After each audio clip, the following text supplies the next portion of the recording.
para hablarnos sobre el luteranismo en México, le damos la bienvenida a Mónica. Muchas gracias por estar con nosotros. Muchas gracias. El día de hoy, que bueno, gracias, se cumplen muchos años de que Lutero fue ordenado sacerdote en abril de 1507. Hay referencias históricas que dicen que un día como hoy, ¿no es así? Sí, sí existen estas referencias. Se sabe que entre febrero y mayo fue su proceso de diácono y de sacerdocio. Y cuéntanos, ¿quién fue Lutero? Bueno, Martín Lutero fue un fraile alemán nacido en 1486, 83, perdón, y nació en Erfurt y vivió... ¿Hoy Alemania? Hoy Alemania, en la zona de Turingia. Fue un estudiante de Derecho, procedía de una clase media empresarial y por un azar del destino decidió hacerse sacerdote. Él estaba estudiando Derecho, dice la leyenda que le cayó un rayo muy cerquita y dijo, bueno, yo prometo hacerme monje si me salvo. Se hizo monje agustino. El llamado Humberto que le dice, ¿no? El llamado más arriba, ¿no? El llamado más arriba. Bueno, era un hombre muy culto que estudió teología y como era agustino, de la orden de San Agustín, él llevó a San Agustín a su extremo, hasta decir que la salvación solamente se daba por la gracia, no por las obras, que ese es un cambio fundamental dentro del cristianismo occidental. ¿Por qué? Porque el cristianismo en general, tanto ortodoxo como católico romano, decían que era posible la salvación por las obras. Y Lutero llegó a la conclusión de que la salvación no se daba por las obras del ser humano, sino por la sola voluntad de Dios. Entonces son 5 los principios del luteranismo. La sola fe en Cristo, o sea, no más allá de Cristo, la sola gracia, una sola escritura. Una de las virtudes de Lutero es que tradujo al alemán la Biblia. ¿Y eso estaba permitido, traducir a otro idioma que no fuera el latín? Sí estaba permitido, pero no se había hecho, o sea, no había, lo que no está prohibido, pues se permite, ¿no? Entonces, ya había alguna traducción, sobre todo la española, ya existía, pero no era común. O sea, no, los fieles no leían la Biblia, primero porque no sabían leer y escribir, ¿verdad?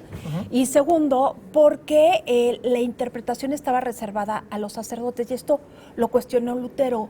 Lutero habló del sacerdocio universal.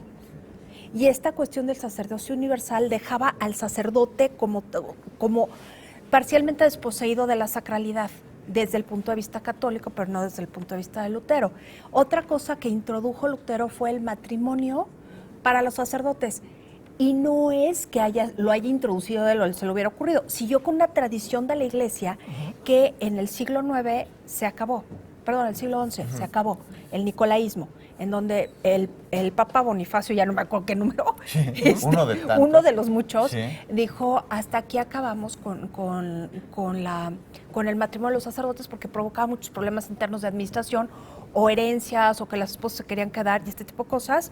Entonces hubo una paulatina monacalización de la Iglesia y Lutero dice no, los sacerdotes deben ser casados y deben tener familia. De hecho, él se casa con una ex monja, Catalina Bora, y tuvo un chorro de hijos, como 6, y todavía tiene descendientes. Oye, pero al Vaticano no le debe haber caído nada bien que un sacerdote decidiera casarse. No, pero no solamente no le cayó bien, era un pleito cultural. O sea, a ver, Lutero fue un personaje que en él mismo cristalizó toda una tendencia del catolicismo alemán que veía con muy malos ojos a Roma.